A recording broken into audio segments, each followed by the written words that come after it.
നന്ദഗോപൻ ചേരുന്നു. ഞങ്ങളുടെ പ്രതിനിധി നന്ദഗോപൻ ശ്രീനഗറിലാണ് ഇപ്പോഴുള്ളത്. നന്ദഗോപൻ ഇന്ന് ഈ ഭീകരാക്രമണം നടന്ന പഹൽഗാമിൽ ബൈസരൻ താഴ്വരയിലൊക്കെ പോയ വ്യക്തിയാണ്. നന്ദഗോപൻ, എങ്ങനെയുണ്ട് പൊതുവിൽ, എന്താണിപ്പോൾ അവിടുത്തെ അവസ്ഥ? നമ്പ്യാർ, നിലവിൽ ജമ്മു കാശ്മീരിലെ ഒരു അവസ്ഥ പൊതുവെ ശാന്തമാണ്. അതേസമയം നമുക്കറിയാം, ജമ്മു കാശ്മീരിലെ ഇവിടുത്തെ ജനങ്ങളുടെ പ്രധാന വരുമാന മാർഗം എന്നുള്ളത് ടൂറിസമാണ്. ആ വരുമാന മാർഗത്തെ കഴിഞ്ഞ 22-ാം തീയതി ചൊവ്വാഴ്ച നടന്ന ഭീകരാക്രമണം, ബൈസരൻ വാലിയിൽ 26 പേരുടെ ജീവൻ നഷ്ടമാകാനിടയായ ഒരു ഭീകരാക്രമണം ഈ സാധാരണക്കാരായ ജനങ്ങളെ കാര്യമായി ബാധിച്ചു എന്നുള്ളതാണ് യാഥാർത്ഥ്യം. ഇവിടുത്തെ ജനങ്ങളുടെ ഏതാണ്ട് 80% ആൾക്കാരുടെയും വരുമാന സ്രോതസ് എന്ന് പറയുന്നത് ടൂറിസമാണ്. ആ ടൂറിസം മേഖലയെ കാര്യമായി ഈ ഭീകരാക്രമണം ബാധിച്ചു. നമ്മൾ ഇവിടുത്തെ ഹോട്ടൽ ആൾക്കാരോടും അതേപോലെ തന്നെ ട്രാവൽ ഏജൻറ്റുമാരോടും ഒക്കെ തന്നെ സംസാരിക്കുമ്പോൾ അവർ വ്യക്തമാക്കുന്നത് 80% ബുക്കിങ്ങും ഇതിനോടകം തന്നെ ക്യാൻസലായി എന്നുള്ളതാണ്. അതായത് മലയാളികളടക്കം, നമുക്കറിയാം ഇപ്പോൾ കേരളത്തിലെ സമ്മർ വെക്കേഷനാണ്, കൂടുതൽ ആൾക്കാർ ഈ ജമ്മു കാശ്മീർ സന്ദർശിക്കാൻ ആഗ്രഹിക്കുന്ന ഒരു സാഹചര്യമാണ്.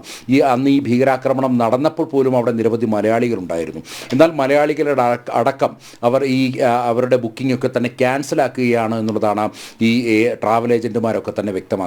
അതേപോലെ തന്നെ നമ്മളിന്ന് അവിടുത്തെ സാധാരണക്കാരുമായി സംസാരിച്ചു. പെഹൽഗാവിൽ പൂർണ്ണമായും അത് അടച്ചിട്ടിരിക്കുകയാണ്. സാധാരണ ദിവസങ്ങളിൽ പോലും 10,000-കണക്കിന് ടൂറിസ്റ്റുകൾ എത്തുന്ന പെഹൽഗാമാണ്. അവിടുത്തെ ആൾക്കാർക്ക് 1000-കണക്കിന് രൂപയാണ്. അതായത് ഈ പെഹൽഗാമിൽ നിന്നും ഈ ബൈസരൻ വാലിയിലേക്ക് കാൽനടയായി പോകാൻ സാധിക്കാത്തൊരവസ്ഥയാണ്. അവിടെ കുതിരപ്പുറത്ത് പോകണം. അവിടെ ഒരു കുതിരയ്ക്ക് 2,000 രൂപയാണ് വാങ്ങുന്നത്. അങ്ങനെ ഈ വരുമാനം കൊണ്ട് ഉപജീവന മാർഗം നടത്തുന്ന നിരവധി കുടുംബങ്ങളുണ്ട്. 100-കണക്കിന് കുടുംബങ്ങളുണ്ടായിരുന്നു. അവരുടെ ഉപജീവന മാർഗം പൂർണ്ണമായും തകർന്ന അവസ്ഥയിലാണ് എന്നുള്ളതാണ് യാഥാർത്ഥ്യം. ഒപ്പം തന്നെ ഈ ശ്രീനഗർ അടക്കമുള്ള മേഖലയിൽ, അതായത് ജമ്മു കാശ്മീരിൻ്റെ ടൂറിസം മേഖലയെ പൊതുവെ ഈ പെഹൽഗാമിൽ നടന്ന ബൈസരൻ വാലിയിൽ നടന്ന അക്രമം ബാധിച്ചു എന്നുള്ളതാണ് യാഥാർത്ഥ്യം. ക്യാൻസലേഷൻ ധാരാളമായി ഉണ്ടാകുന്നു, ടൂറിസ്റ്റുകൾ തിരിച്ചു പോകുന്നു. മാത്രമല്ല, ഏതാണ്ട് 2 ആഴ്ചത്തോളം നമ്മൾ ഇവിടെ ശ്രീനഗറിൽ നിന്നപ്പോൾ ഒരു മലയാളി കുടുംബത്തെ പരിചയപ്പെട്ടു. അവർ വ്യക്തമാക്കിയത് അവർ 2 ആഴ്ചത്തേക്ക് ഉള്ളൊരു ടൂർ പാക്കേജുമായാണ് അവർ ജമ്മു കാശ്മീരിലേക്ക് എത്തിയത്.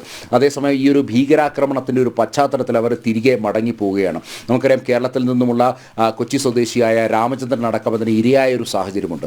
അതിനാൽ തന്നെ അവർക്കൊരു റിസ്ക് എടുക്കാൻ കഴിയില്ല എന്നുള്ളതാണ് അവർ വ്യക്തമാക്കുന്നത്. അവരെല്ലാം തിരികെ മടങ്ങിപ്പോകുന്ന ഒരു സാഹചര്യമാണ്.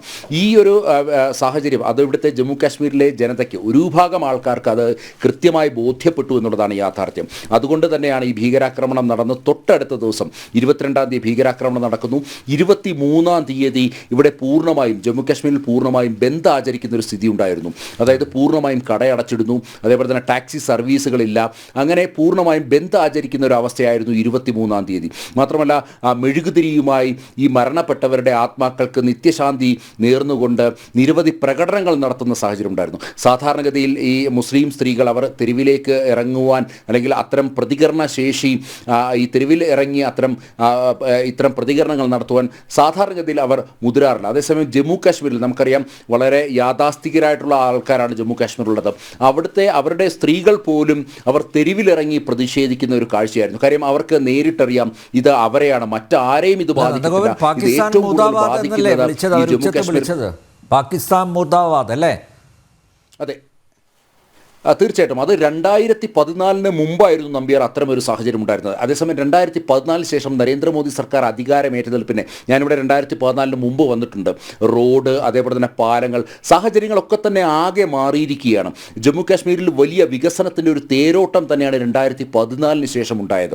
അത് കൃത്യമായി അവർക്ക് ബോധ്യമുണ്ട്. കാര്യം ടൂറിസം രംഗത്ത് 2014 ശേഷം ഉണ്ടായ വർധനവ് വളരെ കാര്യമായി അവർക്ക് ബോധ്യമുണ്ട്. ഇന്ന് ഞാനിപ്പോൾ രാവിലെ പെഹൽഗാമിൽ അവിടെ ഒരു കുടുംബത്തെ സന്ദർശിച്ചു.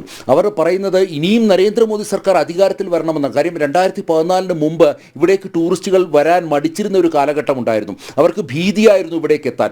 ഏത് സമയവും തീവ്രവാദ ആക്രമണം ഉണ്ടാകും. ഈ പെഹൽഗാം പോലുള്ള, അല്ലെങ്കിൽ ബൈസരൻ വാലി പോലുള്ള ഒറ്റപ്പെട്ട സ്ഥലങ്ങൾ, അല്ലെങ്കിൽ കാടുമായി ചുറ്റപ്പെട്ട സ്ഥലങ്ങളിൽ മാത്രമായിരുന്നില്ല അന്ന് തീവ്രവാദ ആക്രമണങ്ങൾ നടന്നിരുന്നത്. ഈ ശ്രീനഗറും അതേപോലെ തന്നെ ജമ്മു അടക്കമുള്ള നഗരമേഖലയിൽ പോലും പട്ടാപ്പകൽ പോലും തീവ്രവാദ ആക്രമണങ്ങൾ ഉണ്ടാകുന്ന ഒരു അവസ്ഥയായിരുന്നു അവസ്ഥയായിരുന്നു 2014 മുമ്പുണ്ടായിരുന്നത്. എന്നാൽ 2014 ശേഷം കാര്യങ്ങളാകെ മാറി മറിഞ്ഞു. അവർ ഭാരതത്തിനൊപ്പം അല്ലെങ്കിൽ ദേശീയതയ്ക്കൊപ്പം നിൽക്കേണ്ട ഒരു സാഹചര്യം, അത്തരം ഒരു സാഹചര്യം കാലഘട്ടം അങ്ങനെ ആ ഒരു സാഹചര്യത്തിലേക്ക് അവരെ എത്തിച്ചു എന്നുള്ളതാണ് യാഥാർത്ഥ്യം. അതായത് പ്രധാനമായും ഈ 2014 മുമ്പ് ഈ തീവ്രവാദ സംഘടനകളുമായി ബന്ധപ്പെട്ട് അവർ നൽകുന്ന പണം ഉപയോഗിച്ചുകൊണ്ടായിരുന്നു ഈ ഏതാണ്ട് ഭൂരിഭാഗം കശ്മീരി ജനതയും മുന്നോട്ട് പോയിരുന്നത്. 2014 ശേഷം അതായിരുന്നില്ല സ്ഥിതി. അവർക്ക് തോക്കെടുക്കേണ്ട ഒരു സാഹചര്യം ഉണ്ടായിരുന്നില്ല. അവർക്ക് ഭാരതത്തിനെതിരെ മുദ്രാവാക്യം വിളിക്കേണ്ട ഒരു സാഹചര്യമില്ല, അല്ലെങ്കിൽ ഭാരതം മൂർധാബ എന്ന് പറയേണ്ട ഒരു സാഹചര്യം ഉണ്ടായില്ല. മറിച്ച് അവർക്ക് കൃത്യമായി അധ്വാനിച്ചാൽ അവർക്ക് കൃത്യമായ വരുമാനം, വേണ്ട വിധത്തിൽ വരുമാനം ലഭിക്കുന്ന ഒരു സാഹചര്യം 2014 ശേഷം ഇവിടെ സൃഷ്ടിക്കപ്പെട്ടു എന്നുള്ളതാണ്. വലിയ പരിണാമമാണ്, എല്ലാ മേഖലകളിലും വലിയ പരിണാമമാണ്.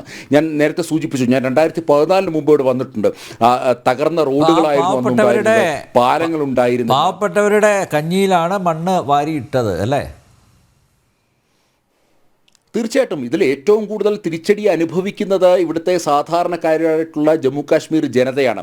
അവരുടെ കുട്ടികളെ പഠിപ്പിക്കുവാനുള്ള വരുമാനം, അല്ലെങ്കിൽ അവർക്ക് ദൈനംദിനം നിത്യവൃത്തി കഴിഞ്ഞു പോകാനുള്ള വരുമാനത്തിൽ, അതിലാണ് ഈ പാകിസ്ഥാൻ തീവ്രവാദികൾ അല്ലെങ്കിൽ ലഷ്കർ ഇ തോയ്ബ ഭീകരവാദികൾ മണ്ണ് വാരിയിട്ട് എന്നുള്ള കാര്യത്തിൽ തർക്കമില്ല.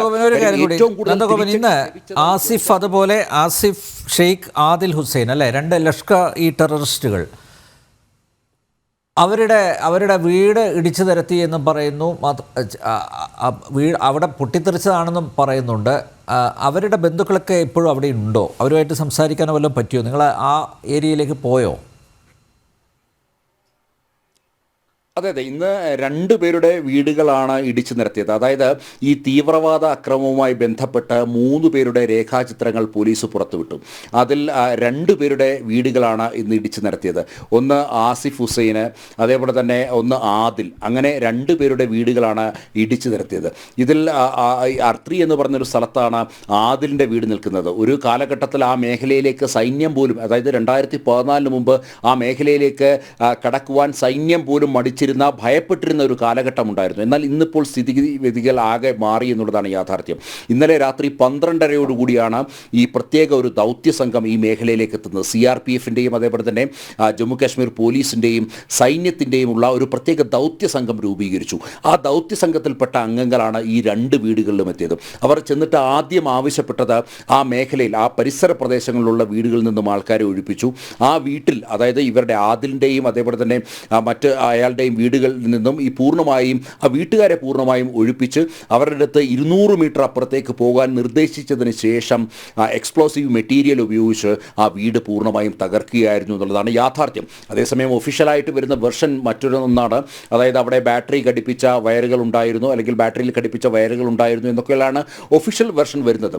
അതേസമയം ഏതാണ്ട് ഒരേ സമയത്താണ് ഈ 2ഇടത്തും ഈ സംഭവം, അതായത് വീടുകൾ തകർക്കുന്ന ഒരു സാഹചര്യം ഉണ്ടായിരുന്നു. ഞങ്ങൾ ഇന്ന് അവിടെ ഉണ്ണി കെ വാര്യർ, എൻ്റെ ക്യാമറമാൻ, അദ്ദേഹവുമായി ഞാൻ ഇന്ന് അവിടെ നേരിട്ട് അവിടെ എത്തി, അവിടുത്തെ ദൃശ്യങ്ങൾ പകർത്തി, അവരുമായി, അവരുടെ ഈ പറയുന്ന ഇവരുടെ ഈ തീവ്രവാദികളുടെ ബന്ധുക്കളുമായി സംസാരിച്ചു.